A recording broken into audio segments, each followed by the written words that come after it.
밤이 무척 깊었습니다. 화재의 인물, 사건의 현장을 찾아서 가는 카메라 스코프의 김용갑입니다. 오늘은 멀리 프랑스의 북부 지역인 르왕에서 말 못하고 듣지 못하는 청각 장애자들을 위해 일하고 있는 김양희 박사를 찾아보았습니다. 안녕, 나는 딸이다. 안녕, 나는 아빠다. 아빠, 나 오늘 춤추러 가고 싶어요. 그래라. 그런데 너무 늦으면 안 돼요.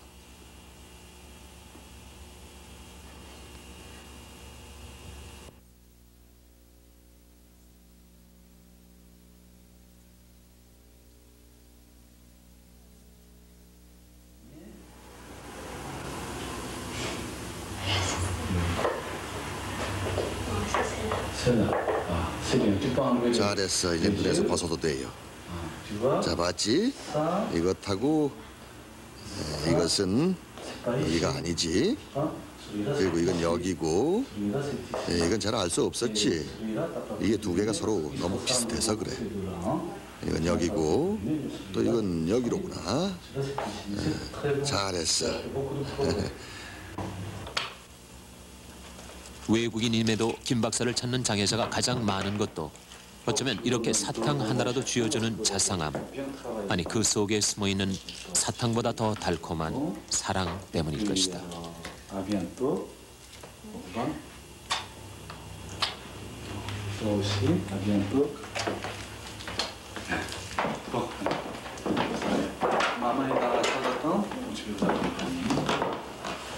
다음은 김 박사가 살고 있는 르왕의 도시 주변을 잠시 살펴보기로 하겠습니다.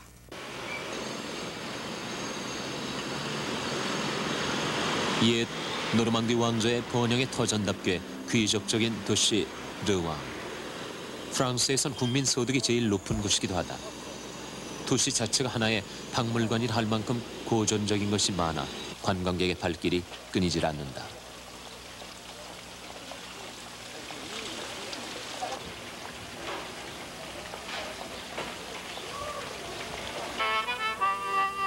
음악을 파는 거리의 악사도 이 도시의 고풍스러운 분위기와 어울려져 오히려 낭만적이다.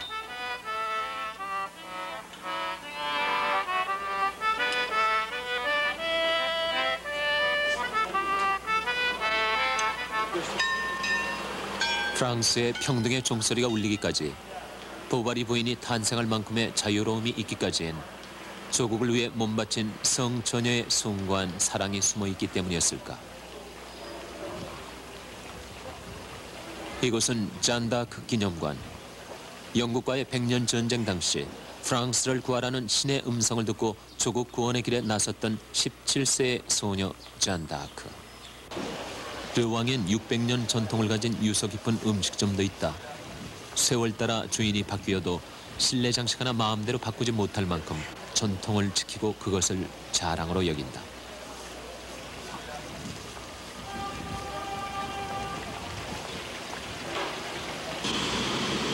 여기에도 한국의 물결은 자연스럽게 스며들어와 있다.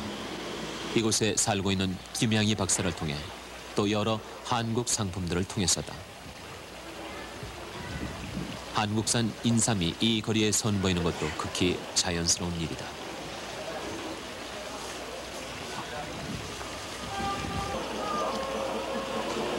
파리가 현대적이라면 르왕은 고전적이다. 거리 관광열차의 모습이 우선 그렇다. 여유로움과 자유로움, 그리고 이런 낭만이 이곳의 매력이다. 다음은 김양희 박사가 어떻게 해서 프랑스에 정착하게 되었는지 그 동기를 알아보겠습니다. 김양희 박사가 프랑스에 첫 발을 디딘 것은 1953년. 불문학도였던 청년 시절, 한국 동남아로 파견된 프랑스군 통역관으로 복무하며 전쟁의 아픔을 겪었다. 전쟁 후 철수하는 그 부대와 함께 군용선을 탄 지 40일 만에 마르세이에 도착 후부터 그의 이국에서의 삶은 시작됐다. 어렵기만 했던 시절, 포학으로 공부하면서 솔본느 대학에서 언어 치유학 박사와 언어장애 임상 심리학 박사학위를 취득했다. 파리 병원에서 일하다가 독립해 르왕의 임상센터를 차린 지 23년째. 그동안 치료해준 장애자만도 5,000명이 넘는다. 이제 My book is here. Your book is here. 내 책은 여기 있다. 네 책은 여기 있다. 이 책들은 2권 다 있다. 그래. was here라고 해야 되겠지. 그럼 이제 우리 엄마가 계신 곳으로 같이 가보자. 응? 불문 학도인 그가 소외받은 자들을 위하여 일하게 된 동기를 그는 이렇게 말하고 있습니다. 강원도 산속에 전부 댕겼는데 그 우리나라 아동들의 고통이라는 것은 아주 말할 수가 없이 비참했어요. 그리고 또 화전민의 아이들을 볼 것 같으면은 어떻게 말랐는지요. 그냥 육골이 전부 보이고 골반이 이렇게 올라오고요. 죽은 사람 아이들은 마찬가지죠. 그런 애들을 보고 정말 우리나라 아동들을 위해서 무슨 일을 해야겠다. 그때부터 생각이 있었죠. 그런데 불란서 군의관 장루이 소령이 한국 군인을 살리러 가다가 33살에 그 젊은 나이에 중공지뢰를 받고 전사를 했습니다. 거기에 또 제가 또 감격을 해가지고 이렇게 외국 사람도 우리나라에 와서 이렇게 우리나라 젊은 군인들을 살리려고 하다가 죽기도 하는데 우리가 될 수 있으면은 이런 불행한 아동들과 또 불구자라고 할 수 있죠. 우리나라 말로 하면은 그런 애들을 위해서 일을 해야겠다는 결심을 했습니다. 동양 사람이 이렇게 개업을 하니까는 침 주는 의사인 줄 알고 침 맞으러 오는 사람도 있고 그것도 언어 교정을 하고 불란서 학습이니 지능 문제에 대해서 제가 간섭을 하니까 이 사람들은 처음에 깜짝 놀랐죠. 외국 사람이 와서 무슨 불란서 말을 가르치냐고 말해요. 그러다가 몇 달이 지나고 몇 년이 지나고 성과가 있으니까 병원이 점점 커지고 조수를 찾아 쓰게 되고요. 다음은 그의 아내와 아들이 살고 있는 집을 잠시 방문해 보았습니다.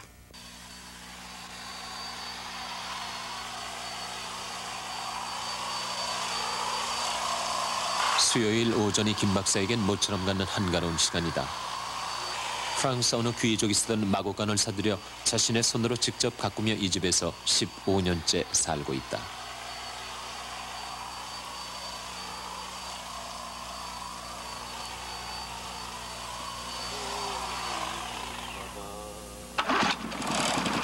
아들 홍기와 함께 집안을 돌보는 이런 때는 부자간의 오붓한 정을 나눌 수 있어 또한 좋다.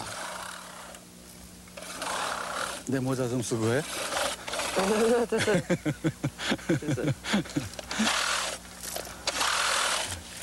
내 장갑도 줄까? 내 장갑. 아니, 됐어요. 됐어? 이제 내가 계속해서 할게. 응? 아니, 됐어요. 됐어? 됐어? 그렇지.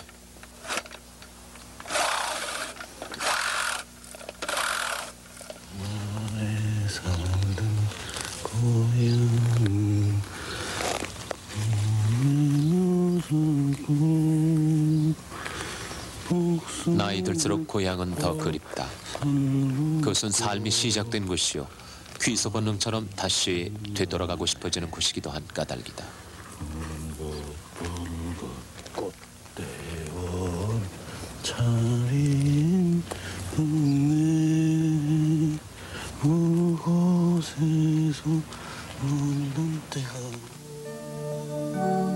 조국을 떠나며 가져온 손때 묻은 장기파는 그에겐 젊은 시절 추억과 같은 것이다. 이제 18살이 된 아들 홍규가 친구처럼 맞수가 돼준다. 힘겹고 외로웠던 유학생 시절. 한국 대사관의 비서로 있던 부인과의 만남은 자연스럽게 시작됐다. 밤낮 없이 일하며 공부하던 그때 결핵성 신장염으로 신장 하나를 제거해야 하는 대수술을 받았다. 병상이란 늘 외로운 법이거늘 하물며 이국 땅에서인들 어땠을까.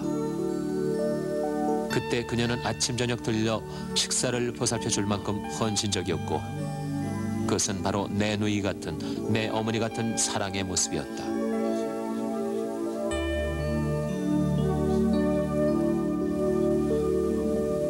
그다음에 내가 한번 이겨야지. 인정 많은 한 프랑스 처녀는 기쁨으로 한국인 부인이 됐고 두 문화가 대립되는 일 없는 부드러운 조화 속에 김 박사의 가정은 터를 잡았다. 부모님의 국적이 다르다는 것이 제게 무척 좋아요. 한국인 아버지를 통해 한국 문화를 배우고 또 어머니를 통해선 프랑스 문화를 배우니까요. 두 문화를 함께 알 수 있다는 게 제겐 아주 좋죠. 한국인 아버지를 자랑스럽게 생각하고 있습니다.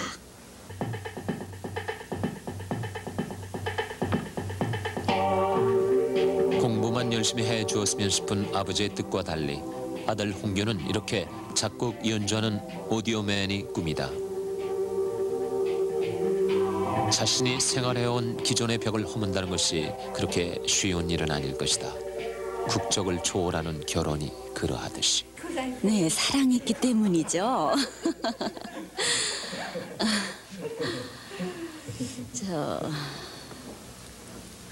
그 이상은 뭐 다른 이유가 없어요. 어떤 것보다 사랑이 중요하다고 생각하기 때문이죠.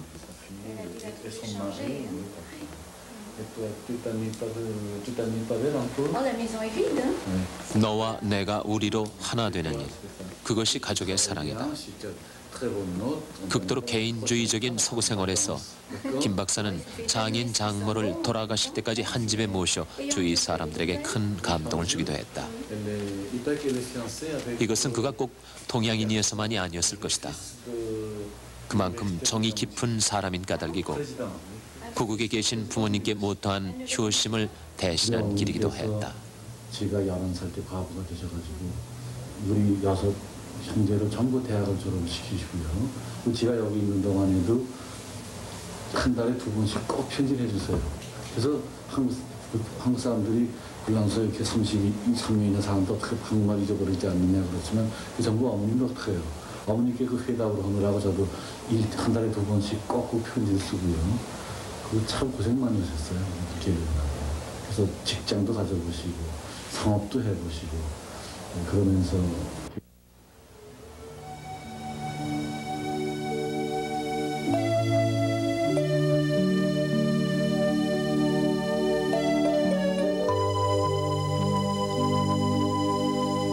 을 넘은 눈에 눈물이 고이게 만드는 어머니.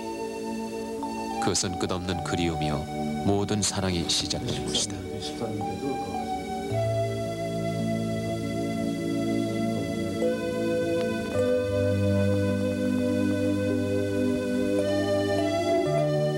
그가 11살 소년 때 홀로 되어 6남매를 훌륭히 키워주신 어머니.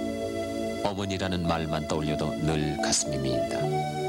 어머니 모습을 보물처럼 옆에 모시며 못다 베푼 사랑을 외로운 이웃들에게 나눠줄 뿐이다. 또한 그는 한국어 학교를 만들어 불란서에 온 입양아들을 위하여 우리의 뿌리인 한국어도 가르치고 있습니다. 영희야? 영희야. 차차도. 차차. 차차니?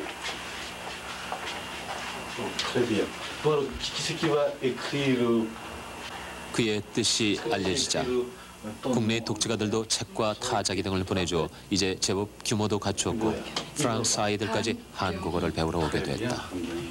한경이가 13년 전에 왔지 여기 이리아 트레장. 학교는 오직 이곳 하나뿐. 바캉스테인 이때 말고는 평균 20명 이상 모이는 제법 큰 학교가 됐다.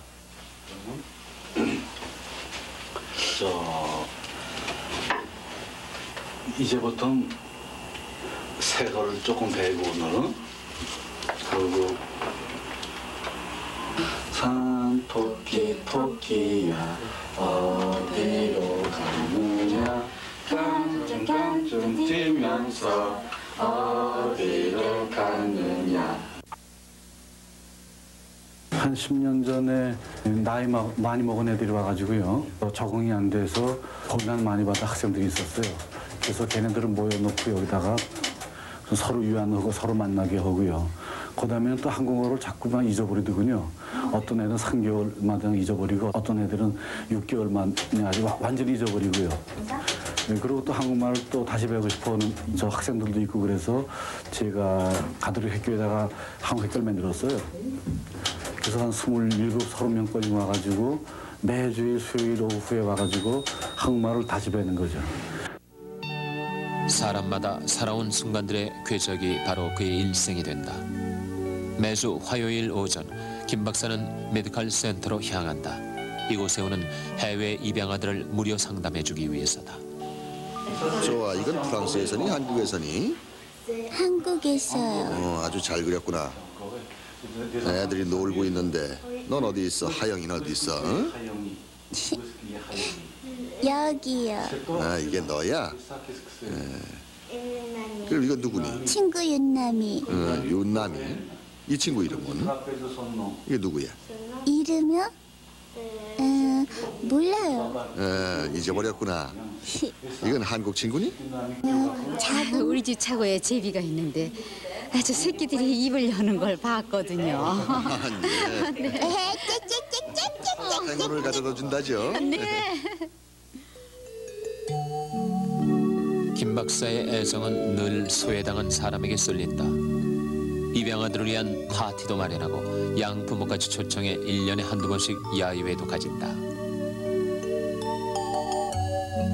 입양아의 경우 나이조차 정확치 않다. 실제와 다른 서류의 나이대로 취약하면 2중, 3중의 어려움을 겪어야 한다. 이런 어려움이 없도록 김 박사는 왼손 엑스레이를 찍어 화골수를 세는 방법으로 실제 나이를 확인해주고 있다. 그가 이렇게 입양아들에게 특별히 애정을 쏟는 것도 이들에 대한 안타까운 연민 때문이었다. 장애자를 위해 일할 수 있다는 사실에 행복하고 입양아들에게 위안이 되어주는 것이 기쁘다. 제 것만을 챙기는 이기주의가 결국 스스로를 황폐시킨다는 것을 베푸는 기쁨을 맛본 사람은 안다. 사랑이란 흘러야만 썩지 않고 새로워지는 물과 같은 것이다. 그것은 사랑의 비밀이다. 김양희 박사. 그가 늘 사랑 가운데 살아가는 것은 이 비밀을 알고 자신의 삶으로 실천하고 있기 때문일까.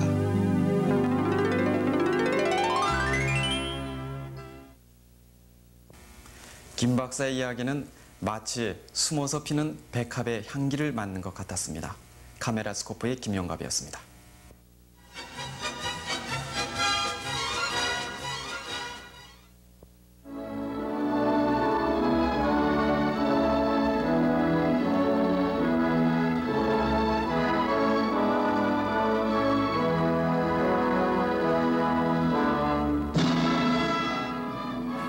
지금까지 여러분께서는 북가주 한국어 텔레비전 방송을 시청하셨습니다. 저희 방송은 보다 새롭고 유익하고 재미있는 방송을 만들기 위해 계속 노력하고 있습니다. 그럼 다음 주 이 시간까지 안녕히 계십시오.